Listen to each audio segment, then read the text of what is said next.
अनेक लोग घर में ऑफिस में તેમજ સોસાયટીથી લઈને અનેક જગ્યાએ ગણેશજીની સ્થાપના કરતા હોય છે। આ તહેવાર 10 દિવસ સુધી ચાલે છે, પરંતુ વાત કરવામાં આવે તો કોઈ 3 દિવસ તો કોઈ 5મા દિવસે બાપાનું વિસર્જન કરતા હોય છે। આ સાથે અનેક લોકો 7મા તેમજ 10મા દિવસે પણ વિસર્જન કરતા હોય છે। જ્યારે તમે ગણપતિજીની સ્થાપના ઘરે કરો છો તો નાની નાની બાબતોનું ધ્યાન રાખવું ખૂબ જરૂરી છે। તો જાણો આના માટે શું કરવું જોઈએ। સ્થાન અને દિશા। ગણેશજીની સ્થાપના કરતી વખતે તેમની મૂર્તિ હંમેશા યોગ્ય જગ્યાએ અને યોગ્ય દિશામાં સ્થાપિત કરવી જોઈએ। ભગવાન ગણેશજીની મૂર્તિ ઘરના ઉત્તર પૂર્વ ખૂણામાં સ્થાપવી જોઈએ અને તેમનું મુખ ઉત્તર દિશામાં હોવું જોઈએ। ખંડિત મૂર્તિ પૂજા દરમિયાન ખંડિત મૂર્તિનો ઉપયોગ ક્યારે ન કરવો જોઈએ, કારણ કે તે અશુભ માનવામાં આવે છે।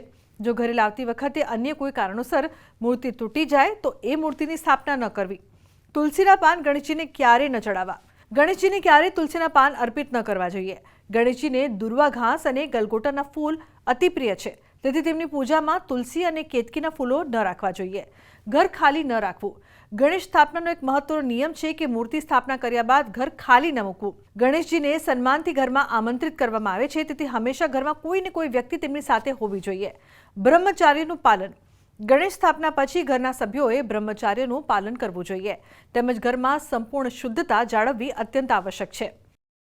આપણા ઘરે કોઈ મહેમાન જેમ આવવાના હોય અને એ મહેમાનની આપણે રાહ જોતા હોઈએ તો આ તો ભગવાન રિદ્ધિ અને સિદ્ધિનો અધિપતિ મહાગણેશ દેવાધિદેવ મહાદેવનો પુત્ર આવવાનો છે, ત્યારે એના આ વધામણાના ભાગરૂપે આ બ્રહ્મચર્ય, પવિત્રતા, શુદ્ધતા અને એની સાથે આ ક્રમ અનુષ્ઠાનનો એ જાળવવા એ ચોક્કસ આ નિયમો બતાવવામાં આવેલા છે।